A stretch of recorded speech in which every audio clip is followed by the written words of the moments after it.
देखिए, सुनील जी को अपनी पार्टी की नुमाइंदगी करने का हक है।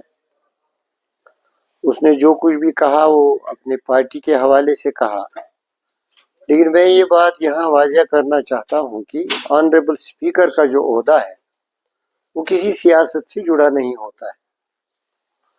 वो गार्जियन ऑफ द हाउस है, प्रिजाइडिंग ऑफिसर है, सबों का प्रिजाइडिंग ऑफिसर है। और प्रेसिडेंट भी रहा है कि जो भी स्पीकर्स आए हैं बाय एंड लार्ज किसी बायस के बगैर होते हैं। जहां तक मौजूदा ऑनरेबल स्पीकर का ताल्लुक है, बहुत ही तजुर्बाकार है और कमेटियों को तश्कील देने के लिए जो उन्होंने रीजन दे दिया है, उन्होंने आधार बनाया जितने भी सीनियर मेंबर्स हैं पहले उनको रेस्पॉन्सिबिलिटी दी जाए तजुर्बे के लिहाज से, क्योंकि जो हाउस कमेटीज का काम होता है वो बिल्कुल टेक्निकल काम होता है। उसको बिजनेस रूल्स के साथ उसका पहला जोड़ होता है, फिर आईन कानून के साथ जोड़ होता है, फिर हाउस की फंक्शनिंग के साथ जोड़ होता है और मेंबर्स की डिग्निटी, उनकी प्रिविलेज और उनकी रेस्पेक्ट के साथ जोड़ होता है। उसके अलावा कुछ कमेटियां ऐसी भी हैं जो फाइनेंस से रिलेटेड हैं।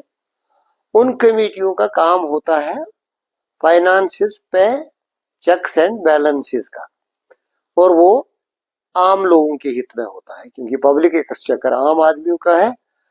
क्या पैसा जो सरकार की किटी में है, जो पब्लिक का पैसा है, उसका सही इस्तेमाल होता है कि नहीं होता है, कि इसमें किसी को आपत्ति होनी चाहिए थी।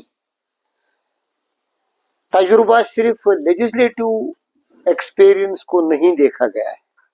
हमारे हाउस में रिटायर्ड आईएएस ऑफिसर्स में खुद भी जब लिस्ट देखा, मैंने देखा सबों को एकोमोडेट किया गया है।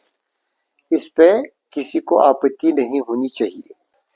अगर उनको कोई शिकायत थी, उनको लगता था कि उनकी पार्टी में से अनुभवी सीनियर बहुत लोग हैं और जो नए नए आए हैं बहुत ही इंटेलिजेंट लोग हैं, बीजेपी में बड़े डिलीवर करने वाले लोग हैं, हम उनकी परफॉर्मेंस देखते, वेल मीनिंग रिप्रेजेंटेटिव्स हैं।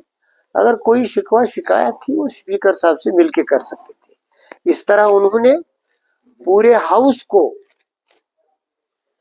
और जिसमें हम भी शामिल हैं वैसे नुमाइंदे, हम पर भी सवालिया निशान चढ़ाया है, जिसका मुझे बहुत ही अफसोस है।